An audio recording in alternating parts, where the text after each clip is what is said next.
Your GMC Sierra has a dead battery, and the electronic parking brake is locked tight. To manually release it, you must unbolt the actuator motor from the rear brake caliper and manually wind back the piston using a Torx bit. This method bypasses the electrical system completely so you can get the truck rolling again. It is a lifesaver when a jump pack is not an option or the electrical system is totally unresponsive. First, you need to secure the truck so it does not roll away once the brake is released. Chock the front wheels firmly. Grab your floor jack and lift the rear of the truck. Place jack stands under the rear axle for safety. You can do this with the rear wheels still on, but taking them off gives you much better access to the back of the brake calipers where the actuator motors live.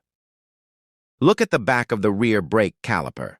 You will see a black plastic cylinder bolted to it. This is your electronic parking brake actuator. Disconnect the electrical wiring harness from it just to be safe. Use a Torx bit to remove the two mounting bolts holding the actuator to the caliper housing. Wiggle the motor carefully and pull it straight back to remove it. Do not force it or pry on the plastic casing. With the motor out of the way, look inside the back of the caliper. You will see an exposed splined shaft.